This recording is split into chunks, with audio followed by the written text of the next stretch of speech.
The alarm is not a sound, but a sensation.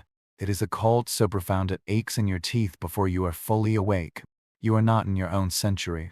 Your eyes open to a grey gloom, the pre-dawn light of a frontier morning in the year 1896. The air in the single minus-room cabin is a sharp, crystalline presence, each inhalation a minor shock that stings the lining of your nose. This bed is not a retreat for comfort, it is a strategic fortress against the night.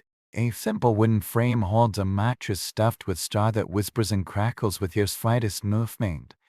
The weight upon you is not a single blanket but an archive of the past year's labor, rough wool, a traded quilt, the coarse hide of an animal you skinned yourself when the sun was high. You do not rise. First, you must gather the courage to abandon this shrinking island of warmth, for the fire in the iron stove died hours ago. The cold has seeped in, patient and thorough, until the room's temperature is barely a suggestion above the frozen world outside. A single window is a canvas of frost, etched with intricate, firm minus-like patterns. It is nature's exquisite artwork, a beautiful warning of the killing chill just beyond the glass. In the stillness, your own breath blooms before your face, a fleeting ghost in the gloom. An experimental hand emerges from the covers and is immediately chastised. This cold does not merely chill, it has intention. Its eat of the exposed skin with a needle minus-like bite that quickly fades into a dangerous, unthawing numbness. The moment can no longer be postponed. You push back the covers and reach for the clothes you had the foresight to bury at the foot of the bed last night, a pioneer's trick to keep tomorrow's woolens from becoming a suit of icy armor. Your feet, socked in thick wool, meet the plank floor. The shock of it travels up your legs, a bolt of cold that screams urgency, fire. Now, this is not a cozy morning ritual, it is a race for survival, and the opponent is a frost that can blat and flesh in minutes. You move to the squat cast monocyan stove in the corner, its exterior cold to the touch. Last night's sashes are a gray, lifeless mound.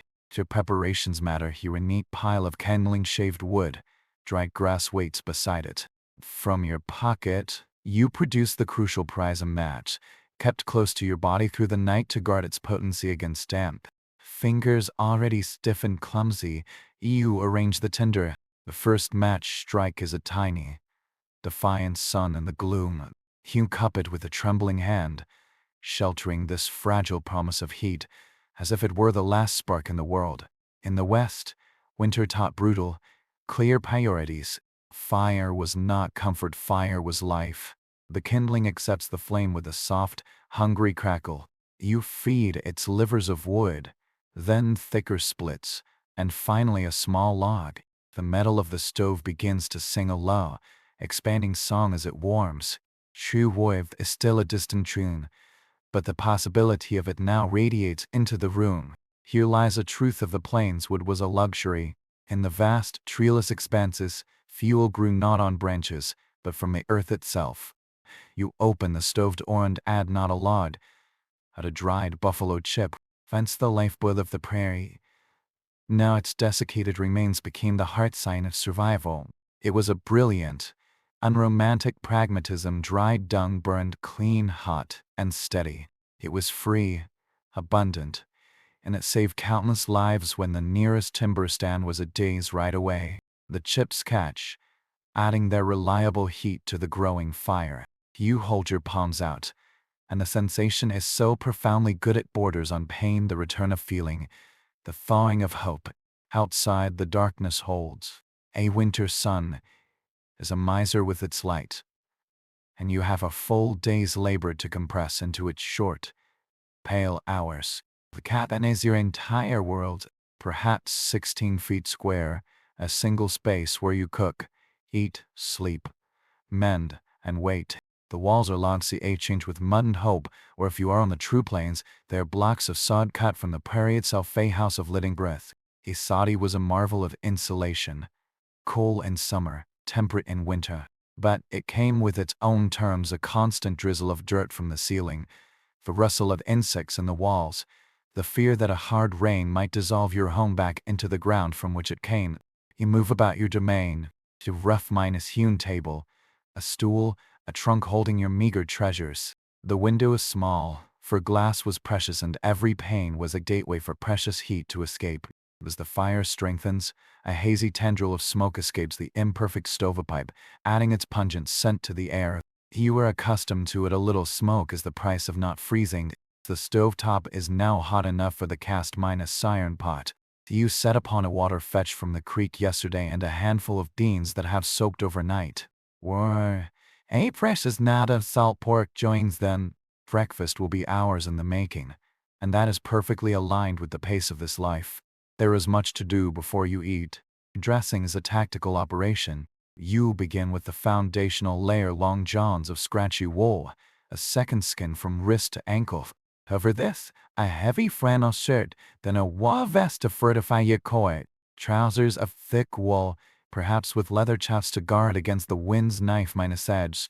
Your coat is heavy, likely wool, but if you're fortunate, it is furred either.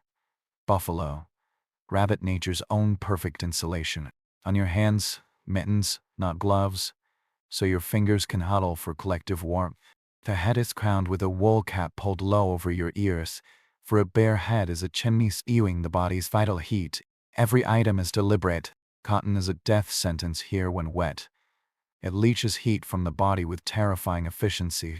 Blah, even damp, retains its warmth. You are not putting on clothes, you are constructing a barricade. Stepping outside is to walk into a wall of absolute cold. It is not just the temperature, which might be 20 degrees below zero, but the wind. It sweeps and impaired across a vast mass of feathers, finding every gap in your armor, scouring any exposed inch with a sandslaster of ice crystals. Your first mission is to your animals, then a lean minus to that offers little more than windbreak. Your horse, your cow, a few chickens huddled together. Their breath hangs in the air in great, rolling clouds. They are not mere stock, they are partners in this precarious existence. Their survival is intertwined with your own. You break the skin of ice on the water trough, face solid, sheet an inch thick and half fresh water. You measure out hay with a careful eye, calculating how to make the dwindling store last until a spring that feels like a myth. As you work, a familiar debate begins in your fingers and toes. You recognize this language of the body, the early whisper of frostbite. To ignore it is to gamble with digits, with limbs. You have seen the blackened, withered consequences on a neighbor who dared the cold one time too many. You retreat to the cabin. The smell of simmering beans and pork now fills the space, a rich, earthy perfume. You eat standing by the stove, the hot food sending a wave of internal warmth through your core, fueling you for the battle ahead. Outside, the light has taken on a peculiar flat quality. The wind carries a new scent, a metallic tang. The sky, to a practiced eye, was the look of impending violence. A storm is gathering. The blizzards of the high plains were not weather events, they were elemental sieges. The one that would come in January of 1887 would bury the world in 16 hours, drop temperatures to 40-6 below, and sculpt snow into drifts that swallowed houses whole. People died lost between their door and their barn, his ability reduced to the length of an arm, all landmarks erased in a screaming white void. You will not take that chance. You string a stout rope from your cabin door to the barn, a tangible lifeline in a world about to dissolve into whiteness. You haul extra fuelwood chips, anything that burns, into a great pile by the stove. You take silent inventory of your larder: beans, flour, salt pork, dry apples. How many days? How many weeks? Then you wait. This strange, pressurized silence descends, as if the land itself is in hand. The wind drops. No bird calls. The first snowflakes are tentative scouts, drifting aimlessly. Then the main force arrives. The snow does not fall, it is hurled sideways. A relentless, blinding torrent. The wind finds its voice again, howling around the cabin's corners, probing for weakness, whistling through the chinks in the locks. Fine snow sifts under the door, dusting the floorboards inside. You feed the fire until the stove glows a dull red. Heat is life, and you are stoking the furnace of your survival. By nightfall, the temperature will plunge to depths that freeze skin solid in minutes. You light a single tallow candle. Its trembling light carves a small, golden cave of safety out of the immense, howling darkness. Inner is the same beans, now thickened, and a piece of hard cornbread. You prepare for the long night. Sleep will be a nervous truce, not a rest. You pile every blanket, every hide onto the bed. You heat smooth stones in the fire, wrap them in rags, and nestle them deep in the bedding in ancient tech to create pockets of radiant warmth. As you lie there listening to the storm's fury, a fundamental truth settles upon you out here. No one survives alone. Your thoughts turn to the neighbors, a mile or two across the frozen plain. Are they prepared? Do they have fuel? Food? When this breaks, you will go to them, or they will come to you. That is the unwritten law. Community was the ultimate innovation, the final, crucial layer of insulation against the cold. Farm raisings, harvests, the sharing of a meager store when someone's luck ran out. This was the true warmth that held the wilderness at bay. People endured through ingenuity and grit, but they prevailed through connection. This thought, as much as the heated stones, brings a measure of peace. You sink deeper into your crude bed, your muscles unknotting. The contrast is everything. The ferocious, mindless cold just beyond these thin walls, and this hard -1, deeply felt warmth within.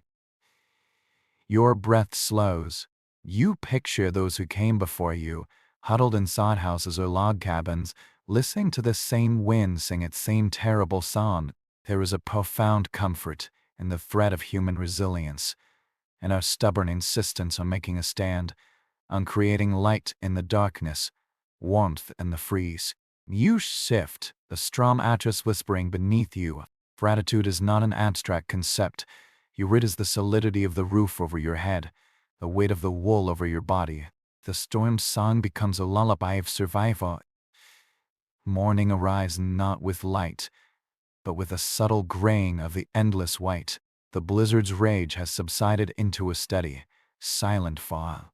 Inside, the fire has burned down to embers again. For ritual repeats, but your body is learning this dance of survival, your movements more efficient, less shocked. The cabin walls are lined with a delicate fur of frost, where your exhaled breath has frozen. It glitters in the faint light, a castle of ice crystals built overnight. You peer outside. The world you knew is gone. In its place is a formless, sculpted white desert. Snow has drifted against the cabin, burying the lower half of the wall. Your universe has shrunk to this room, this island. The winter of 1887 would earn a grim, new name, the Great Dime Inus Up. It was not merely a hard season, it was a historical pivot. Their drive, fiery thought had left the graph unstarved. The animals entered winter already weakened. Nature gave warnings, birds fleeing south early, beavers working feverishly, but many, especially the new cattle barons with their eastern expectations, did not know how to listen. Now, as you stir a thin porridge, but oats or ground corn, you think of sustenance. When food is not about flavor, it is about fuel for the body's internal furnace. Your diet has shifted: more fat, more protein. Ever can stoke your metabolic fire. Anakin, that brilliant creation of dried meat, rendered fat, and berries, was the ultimate compact nutrition, adopted from native peoples by every savvy traveler. Our own stores include salt pork in a barrel, root vegetables sleeping in a cellar beneath the floor, dried beans, a precious sack of flour. Every bite is a calculation, a piece of a puzzle that must last until the thaw. Coffee, if you have it, is liquid gold, bitter, potent, a stimulant against the cold -induced lethargy. If not, you might boil pine needles for a tea that staves off scurvy. The livestock must be tended, storm or not. He become a layered monument to warmth. Long johns, shirt, vest, coat, scarf, mittens, hat. Opening the door is to step into a substance, not an atmosphere. The cold is so intense, it feels solid, resistant. Your breath crackles as it freezes in your beard or on your scarf. Freaking a path to the barn is heroic labor.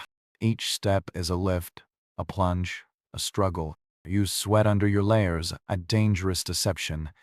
For sweat will freeze against your skin the moment you stop. You find your guide rope, follow it like a blind man, hand over hand. The animals are restless, hungry specters in the gloom.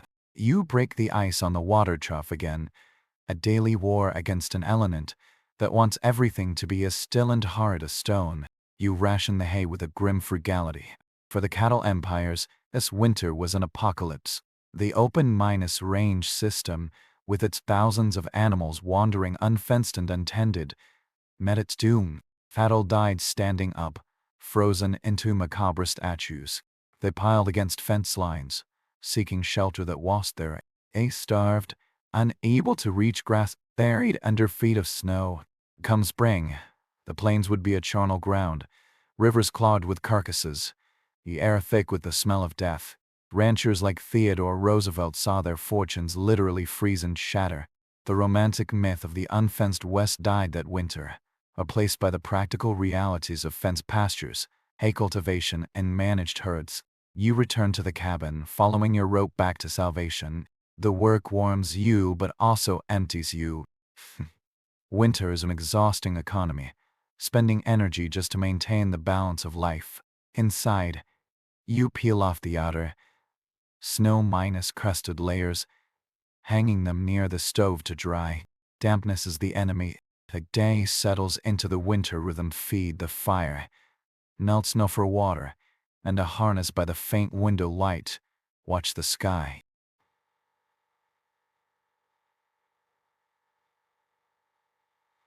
Outdoor work was confined to the few precious hours of relative warmth around midday.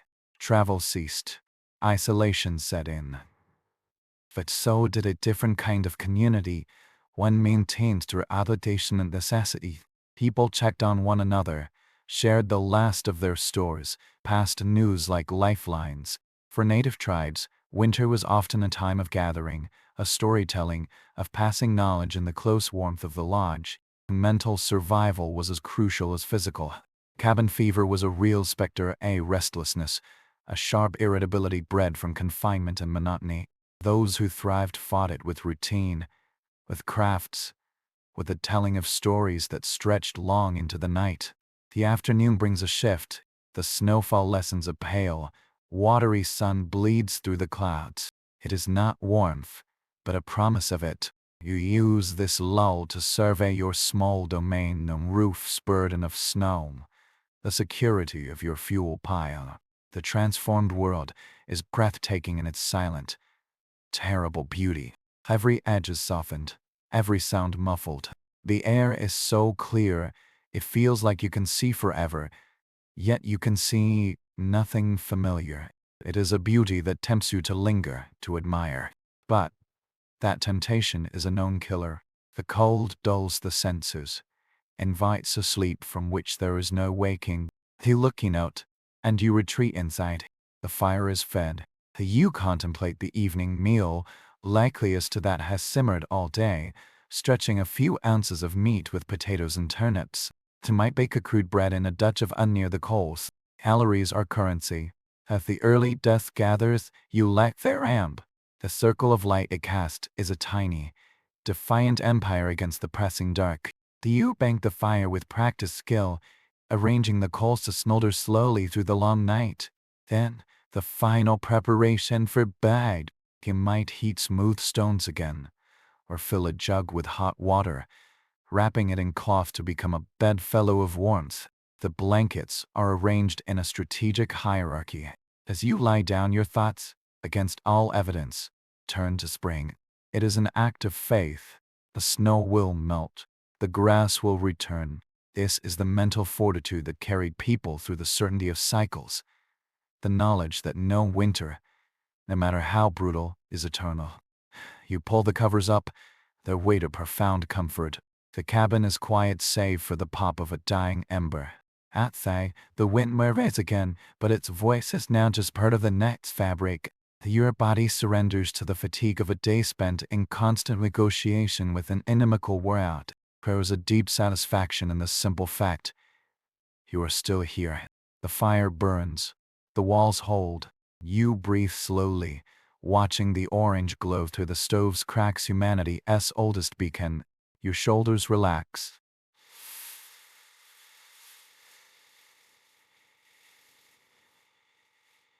Your jaw unclenches.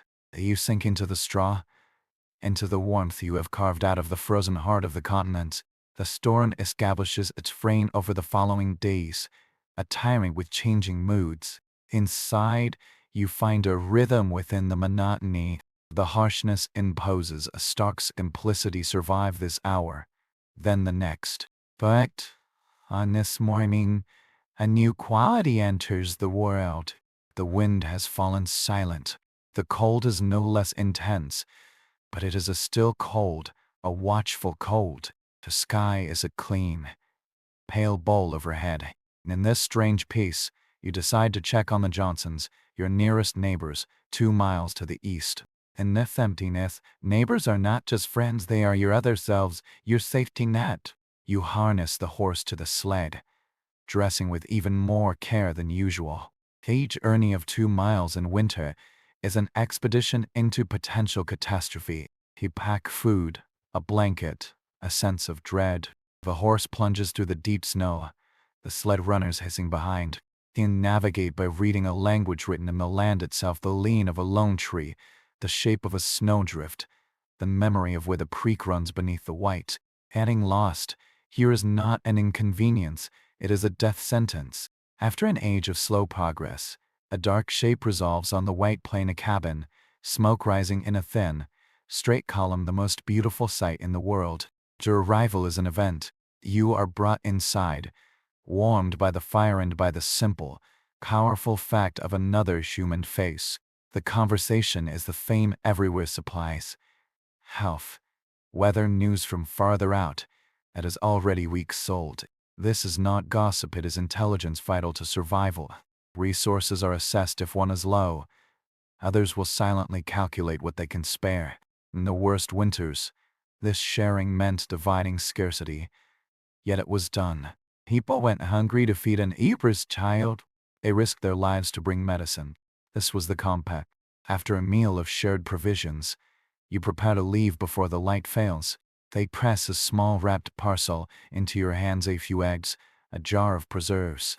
It is not charity, it is the currency of community, an investment in mutual survival. The journey back is easier, following your own broken trail, but the cold deepens as the sun bleeds away. Distance is distorted by effort and danger. Your own cabin's smoke seems a mile away, then 100 miles, then within reach. You do not admire the spectacular sunset of orange and pink. You use its fading light to navigate home.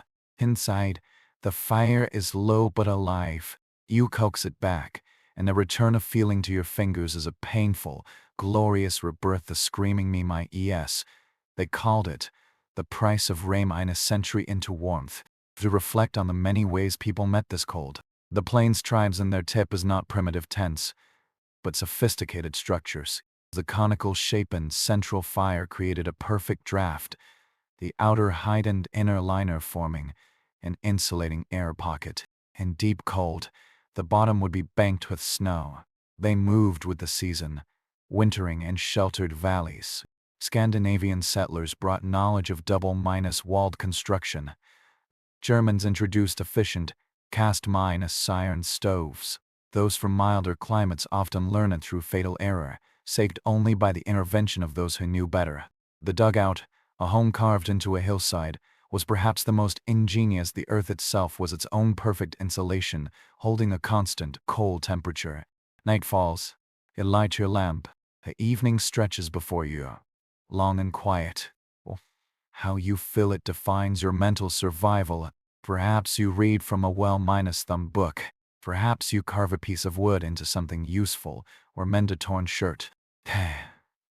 Maybe you simply sit and remember, or plan for a spring that feels like a rumor. And if it might come from a harmonica, if it old stories are told, old ones retold, new ones invented. In indigenous communities, winter was the season for certain sacred stories, told only when snow lay on the ground. Your own breathing becomes the quiet rhythm of the night. You bank the fire with a ritualist-esque care. The bed awaits, its blankets warmed by stones from the hearth. You slide in, and the contrast between this cocoon and the frozen universe outside is the entire meaning of comfort. Sleep here is different, deeper, aligned with the absolute darkness. Dreams are vivid, as if the confined mind must journey spectacularly within. You drift, aware of the fragility of your warmth, the immensity of the cold. And yet, you are here. You have endured. Outside, the stars wheel in their frozen multitude. Our snow begins again its silent, patient accumulation. Your breath slows, your body, weary from the thousand waves of winter. Fire, let's go. The strong mattress receives you. The weight of the blankets is an anchor. You are safe for now, in this small, fierce outpost of heat and light. The deep, restoring dark of the frontier night takes you, not as a conqueror, but as a respite, carrying you from the specific struggle of 18I Texas into the universal human territory of dreams. Days dissolve into one another in the unbroken rhythm of survival. Morning is the Rame Inus conquest of a territory lost to the cold each night. The fire is the day's first victory, and the battle is the same, yet each day brings a subtle shift in the light, a faint lengthening of the sun's path across the cabin floor. A crust forms on the snow, a brittle, glazed skin that snaps under your boot. It is a change, a whisper of the longer thought to come. The earth's slow, patient turning. And this morning, you sense a stillness different from the usual iron grip of winter. The air is sharp, clear, and shockingly calm. The endless wind, your constant antagonist, has finally released its breath. You move through the familiar tasks, but your eyes are drawn to the window, to the impossible blue of the sky. Today is for a necessary pilgrimage. You will travel to the Evans homestead. In summer, the place is a pleasant walk across waiting grass. In this winter, it is a voyage across a frozen, trackless sea. The act of leaving your small, known world is an act of courage and necessity. Out here, solitude is a disease. You fear another faith, hear another voice, or risk forgetting the sound of your own. Harnessing the horse is a careful ceremony. You check each strap, each buckle with numb fingers, for failure out there is not an option. You dress as if donning armor, every layer a plate, every button a rivet, a spare blanket, a flask, a few strips of dried meat are stowed in the sled. The sled itself is a small boat on a white ocean, its runners whispering a lonely song. You depart, and the silence is immense, a physical presence pressing in from all sides. The only sounds are the crunch of snow, the jingle of harness, the horse's rhythmic snorting plumes of vapor.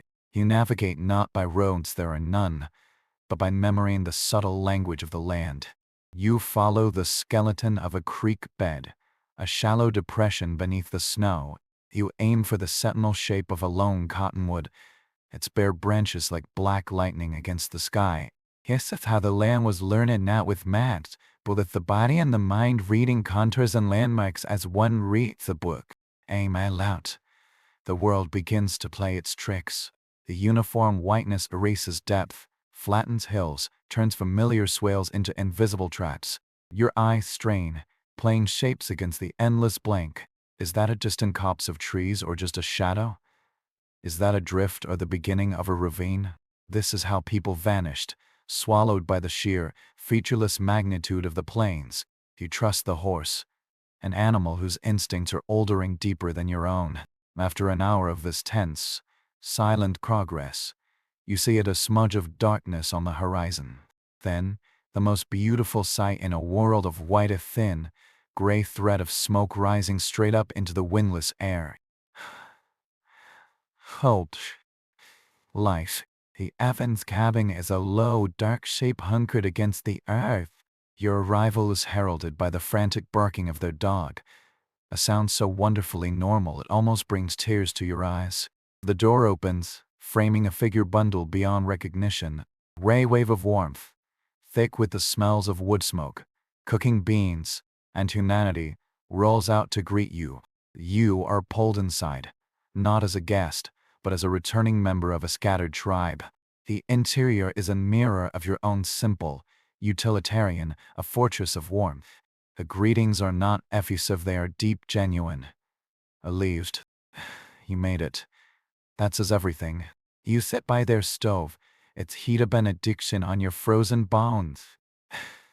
Mrs.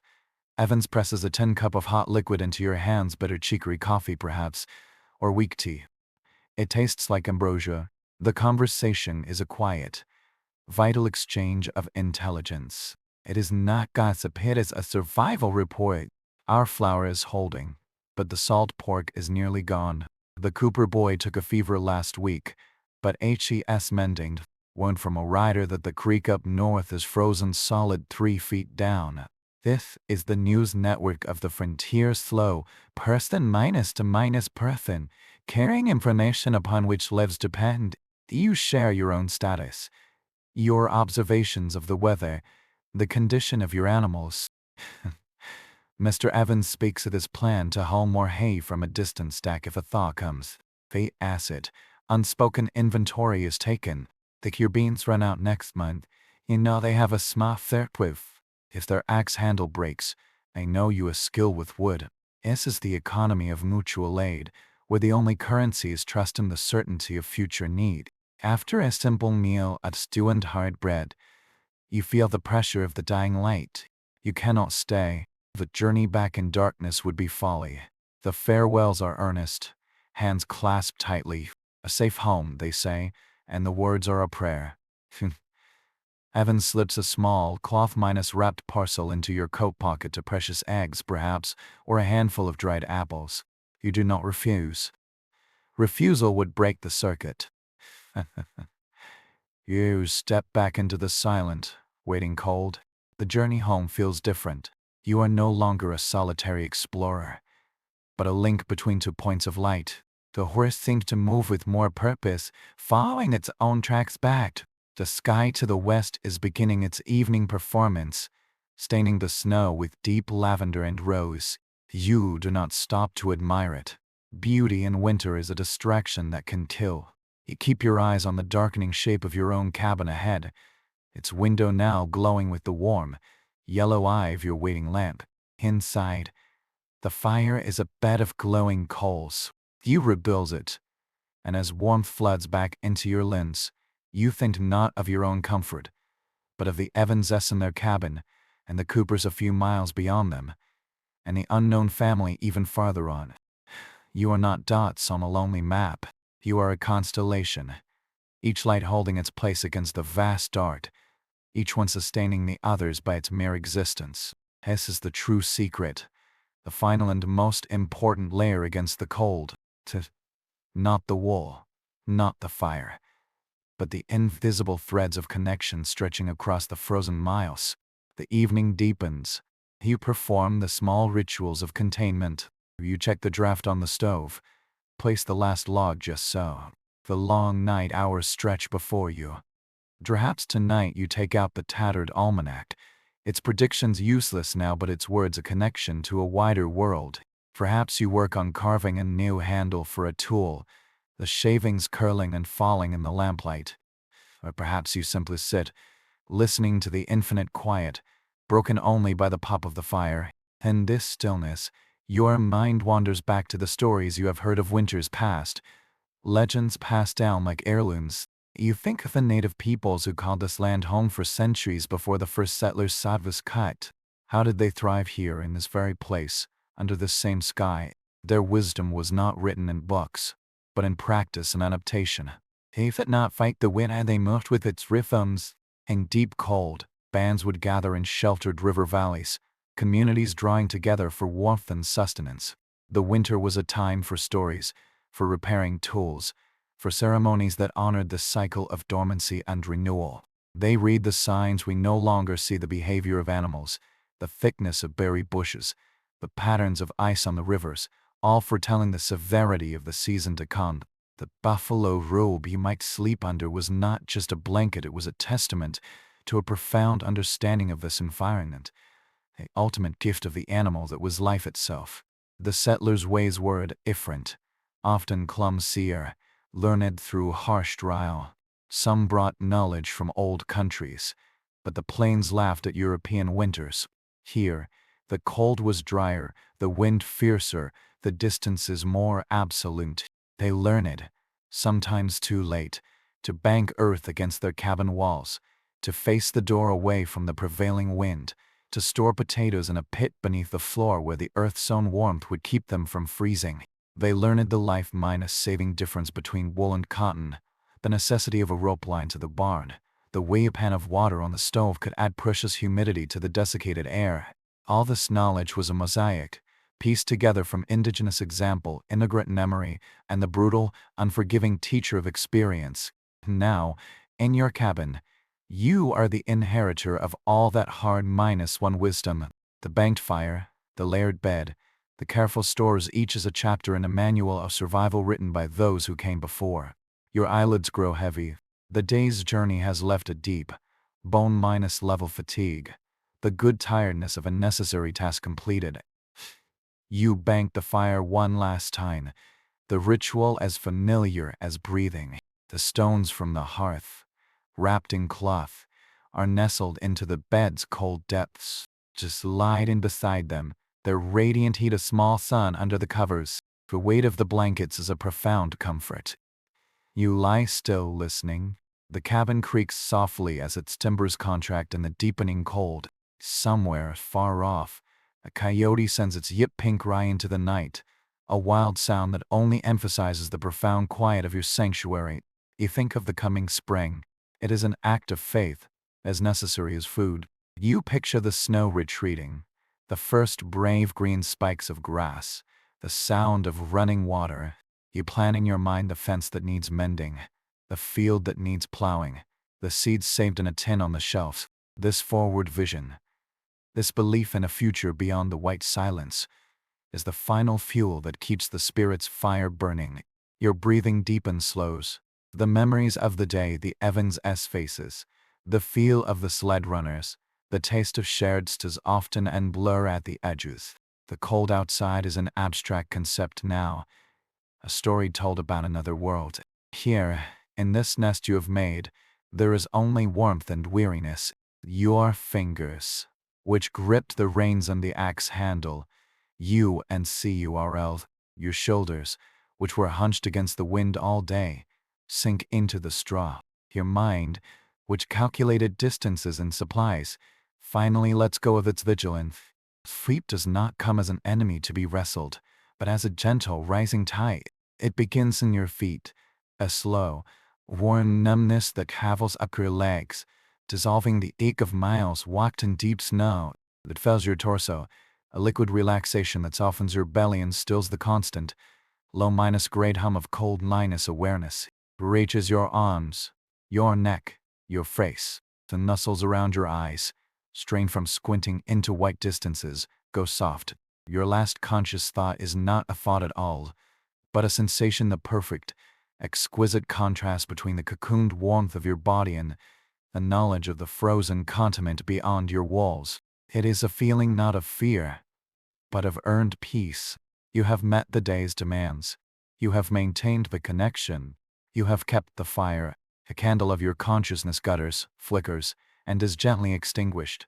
The frontier night, vast and star-strewn, cradles your small cabin.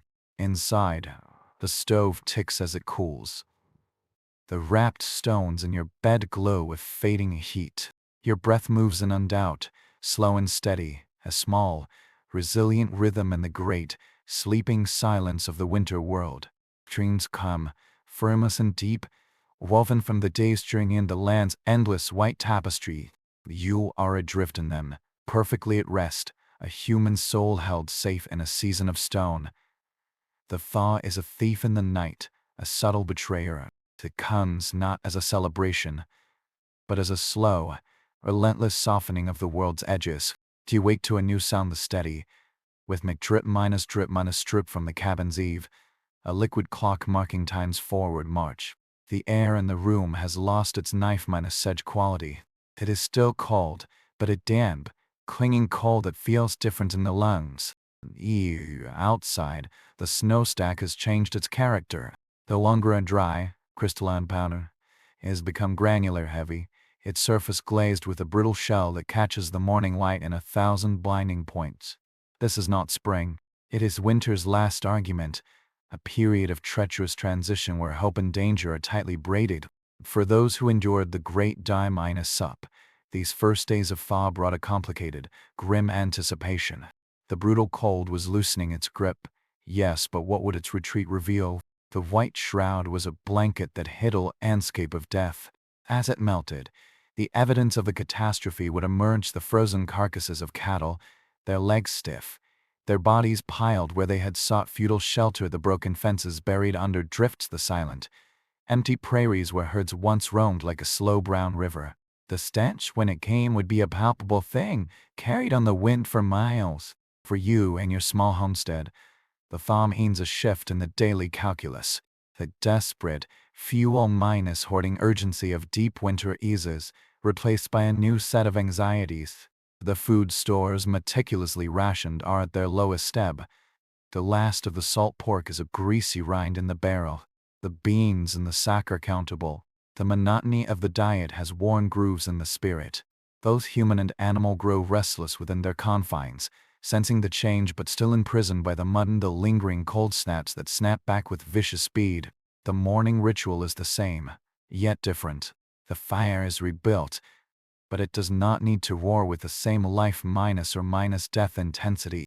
You open the door and the air that meets you is not a wall, but a damp embrace. The world is loud with the sound of water dripping, trickling, the groan of shifting snow. You set to work, not with winter's defensive hunger, but with spring's preparatory urgency. First the animals. Their shelter is a miasma of damp straw and confined bodies. You muck it out, the work filthy and necessary, the cold mud seeping through the seams of your boots. The animals themselves seem agitated, sensing the turning world. The cow lows restlessly. The chickens stench further from their coop, weaving staccato tracks in the slush. You assess them with a critical eye. They are thinner, their coats ragged. They have survived, but just barely. Your thoughts turn to the coming season. Food. Will the cow's milk return with fresh grass? Will the hen's eggs become more than a rare treasure? Survival is no longer the only question. Now, it is about recovery, about building towards something beyond mere endurance. A work outside is a slog through a world half-minus frozen, half-minus liquid. Snow gives way to sucking, boot-minus stealing mud. Every path is a stream. The neat, frozen order of winter has collapsed into a chaotic, messy limbo. You check the structural bones of your small domain. Has the weight of snow bent the roof? Has frost heave pushed a foundation log out of true? You chop at the ice dam forming at the roof's edge, preventing the meltwater from backing up under the shingles or sod. This is the work of salvage, of taking stock of what the long siege has cost. By midday, a weak sun manages to burn through the high cloud cover. Its warmth on your face is a forgotten benediction. You find yourself pausing, closing your eyes, turning your face upward like a flower. The sensation is almost shocking in its pleasure. This is the promise, the tangible proof that the cycle holds. But the land itself tells a more nuanced story than the patches of bare earth revealed by the retreating snow. There is no vibrant green, only the matted, grain-inus brown death of last year's grass. It will be weeks yet before true growth begins. This interim period is a time of profound vulnerability. The body's reserves are depleted. The spirit is weary from the long confinement. The land offers nothing yet in return. This is when community, that invisible web, proves its strength once more, as it's become more frequent, not just for news, but for shared labor. A neighbor arrives with the sun to help repair a section of corral flattened by a drift. You repay them not with coin, but with the last of your stored potatoes and the labor of your own hands when the roof needs patching. Bulls are borrowed and returned. Feeds are discussed, compared, sometimes traded in small, precious packets. The talk is of the future. Tentatively, optimistically, the ground softens by next week. Then inking of trying a few rows of those new drought-minus resisting oats. His planning is an act of defiance against the memory of the winter, a collective insistence on continuity. For the native peoples of the plains, as time was deeply significant, it was a hinge between worlds. Ceremonies were held to honor the retreat of the snow and to ask for the blessings of new growth. The winter count, the pictorial history on buffalo hide would be brought out, and the events of a harsh season would be added, a symbol for deep snow, another for lost horses. The story of the people continued. They would prepare to break camp, to follow the returning demon to the green valleys. Their movement was not random, but a deep, generational rhythm written into the land itself. In the settler's cabin, a psychological shift is palpable. The space that felt like a protective cave now begins to feel like a prison. The accumulated smells of smoke, cooked food, and confined bodies become oppressive. On the first truly warm afternoon, you perform the radical act of spring. You fling the door wide open, not just a crack but wide. You prop open the stairway down. A cross-minus breeze, cold but fresh, sweeps through the room, carrying out the stillness of months. This is spring cleaning in its most fundamental form, not domestic tidings, but a ritual of purification, of letting the world back in. Blankets are dragged outside and beaten until dust clouds puff into the air. The floor is scrubbed with sand and melted snow water. The very atmosphere of the cabin is changed. It is no longer a besieged fort, but a home awaiting the fullness of the season. As evening falls on this day of mud and melt, of hard work and renewed purpose, you feel a different kind of tiredness. It is not the deep, cold exhaustion of winter, but the muscular fatigue of tangible progress. The fire you build is smaller, more for cooking than for salvation. The meal might be the same sparse fare, but it is eaten with a new perspective. The end of the long rationing is in sight. Later, as you prepare for bed, the routine is altered. Your blankets are needed. The stones from the hearth are still warm, but their necessity is fading. You lie down, and the sounds from outside are different. The wind still moves, but it carries the scent of wet earth now, not just ice. An owl calls from the cottonwood, its question echoing in the damp air. Perhaps from a great distance, you hear the faint, lonely cry of geese returning north, a sound that stirs something ancient in the chest. Your mind drifts, not to the immediate tasks of tomorrow, but to the larger arc of the season ahead. You think of turning the heavy, reluctant soil of your garden plot. You picture the first fragile shoots of corn breaking the earth. You imagine the prairie, not as this monochrome expanse of white and brown, but as a rolling sea of green and wildflowers. This act of imagination is not a frivolous escape. It is the essential fuel for the final push through this difficult, muddy interlude. It is the recognition that you are part of a story much larger than a single winter. You are a point in a cycle that includes the indigenous hunters who tracked buffalo here centuries ago, the ranchers whose dreams froze in the great die-up, and the generations to come who will walk this land under different skies. Your breathing slows, synchronizing with a gentle drip from the roof, the remnants of winter's tension, held so long in your jaw, your shoulders, your hands, finally release completely. You are not just resting from today's labor. You are resting from the season itself. The profound quiet of the cabin is no longer the quiet of isolation, but the quiet of a temporary harbor. You have weathered the storm. The voyage is not over, but the most dangerous passage is behind you. Sleep comes up from the warmed earth below you, from the softening world outside. It is a deep, dreamless sleep, the sleep of something that has been clenched tight, now finally safely letting go. Outside, under a sky scattered with stars, the land continues its slow, invisible work. The freeze retreats another millimeter into the ground. A root stirs. The seed casing, split by frost, feels the first hint of moisture.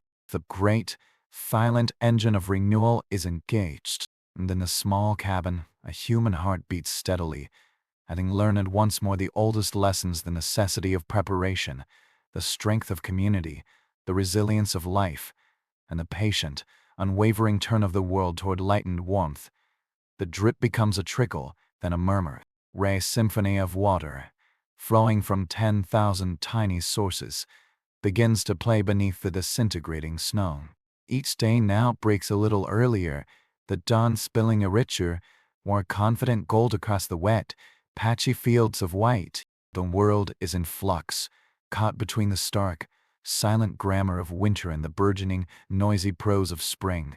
In your cabin, this transition is felt in the very bones of the structure. The logs, locked tight by frost for months, sigh and shift, emitting soft creaks of relief. The air inside loses its desiccated bite, gaining a moist, earthy weight that carries the scent of thawing soil through the open door. You no longer dress for a siege. The outermost layers, the heaviest furs, the thickest mittens are set aside. The remaining clothes feel almost light, a strange and welcome sensation. Your work turns outward fully decisively.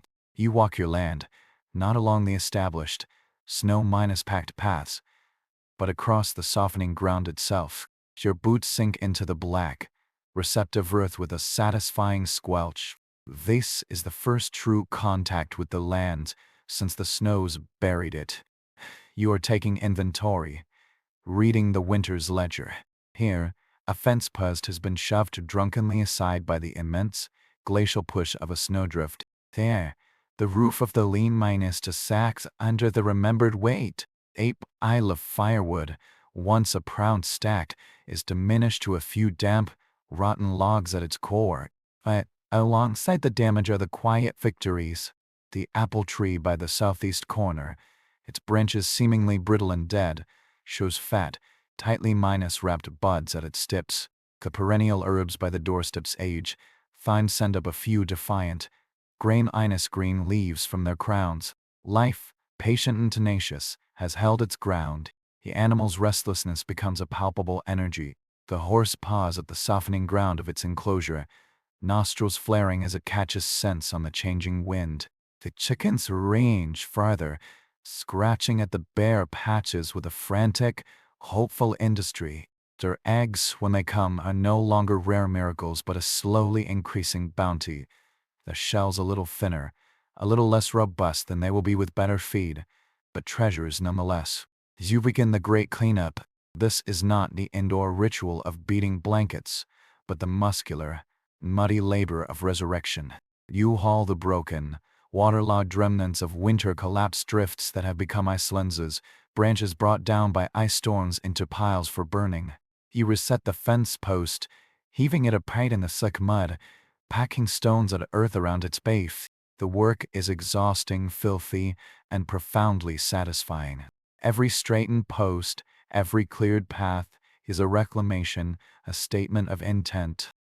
You are not just surviving the land, you are engaging with it. If when the memory of a great die up with crawfish, as the snow recedes from the low places, from the Cooley Essen Creek beds, you find when it had, not on your own small claim perhaps, but you hear the stories carried by the first travelers on roads that are now rivers of mud.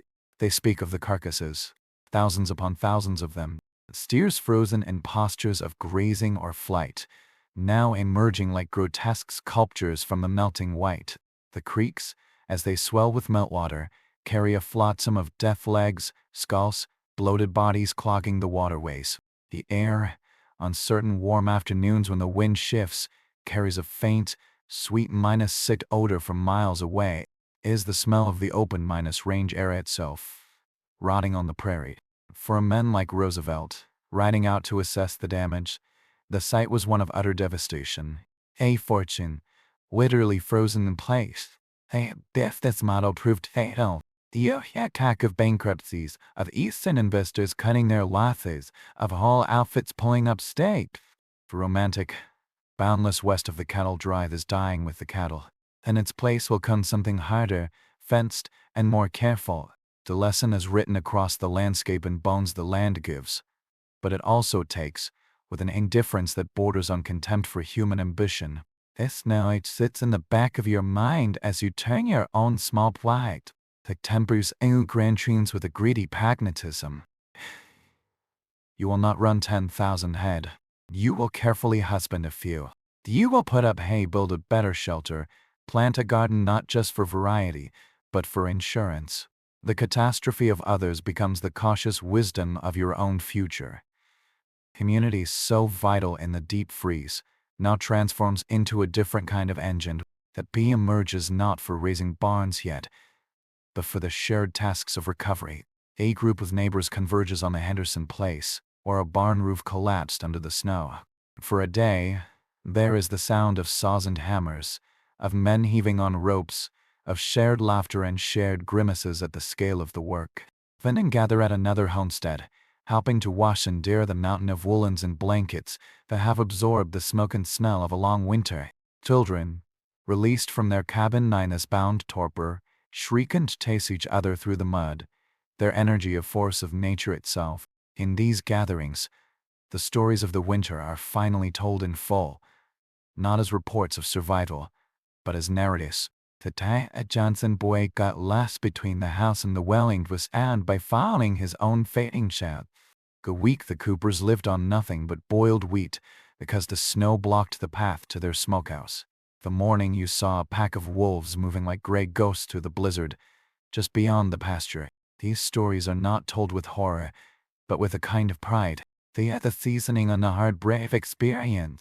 They become part of the local lore, to be told again next winter and the winter after that. They are how people turn trauma into tradition, isolation into a shared history. As the ground continues to soften, the focus sharpens to the coming growth. You take the precious, hard save seed packets from their tin. Each variety have a history. The beans from your sister back east, the corn trading from a man and family to season to go. The flower seeds I give you as a housewarming gift. Now 3 years past. You test the soil, squeezing a handful of black earth. It is cold, but it crumbles willingly. It is time. The planting is a ceremony of faith. As you kneel in the damp earth, the cold seeping through the knees of your trousers, with the pointed stick, you make small, precise graves for the seeds. Each drop into the dark is a bet placed on the future, a contract with the sun and the rain to come. You cover them gently, patting the soil as if tucking in a child. This small, square cloud of turned earth represents a different kind of hope than the defensive hope of winter. This is an active, investing hope. You are putting something into the ground, trusting you will get more back. It is the fundamental agricultural pact, and doing it with your own hands, after a winter that showed nature's ruthless side, feels like a particularly brave act of trust. The evenings are now really gentle. You often sit on the stump by your door as the sun sets, not needing a coat. The light lingers, painting the scattered clouds in peach and lavender. The sounds are no longer just wind and dice.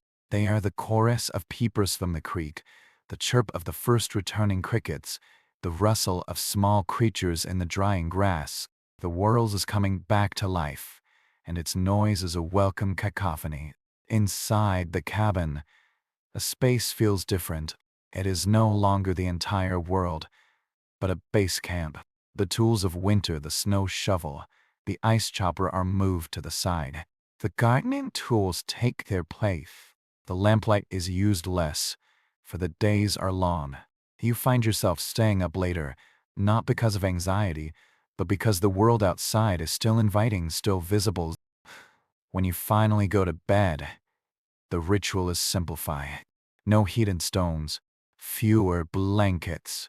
The window is left open a crack, and the night air that flows in is cool, not cold, carrying the rich scent of wet earth and new growth.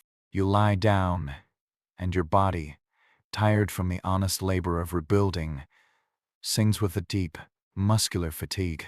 Your mind is busy, but not with the stark calculations of survival. It flits over plans, the need to repair the harness before plowing, the desire to whitewash the cabin walls with lime before the heat sets in, the hope of trading eggs for a bit of sugar come summer. These are the manageable concerns of a peacetime existence.